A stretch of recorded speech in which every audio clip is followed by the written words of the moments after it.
अभी तो ये फैसला होना है हाँ जी।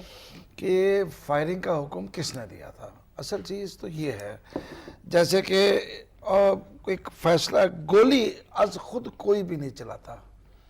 फौज में तो जो मौके पे मौजूद सीनियर मोस्ट बंदा होता है उसकी इजाजत के बगैर गोली नहीं चलती, लेकिन तो अपने गोली डिफेंस चल के ही लिए, नहीं शोएब साहब सकती। अपने डिफेंस के लिए तो चलाई जा सकती है ना। डिफेंस में के सामने से फायरिंग हो रही थी जो इन्होंने गोली चला दी। लेकिन कहा यह गया था उस वक्त कि फायरिंग हुई। फायरिंग हुई तो ये क्यों नहीं जख्मी हुए? फायरिंग हुई नहीं, फायरिंग तो इनमें से कितने बंदे जख्मी हुए? ठीक। पथराव में कितने हुए? मैं मानता हूँ पुलिस जख्मी हुए। हाँ।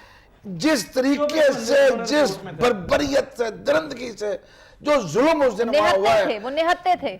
मुझे ये बताएं, खवातीन के गले में गोली लग रही है भाई, स्ट्रेट फायरिंग कौन करता है? जिनको भी गोली लगी है एहसान को पता है उनकी छाती से ऊपर लगी है, किसी को गोली उसके कदमों में नहीं लगी है, किसी को इसलिए नहीं मरा कि गोली पेट में लगी थी ब्लीडिंग हो गई है, नहीं, उनको गोलियां वहां लगी हैं जहां लगने की सूरत में बंदा मरता है, शूटर्स बचता नहीं है, टारगेट किया गया है, ये है वजह।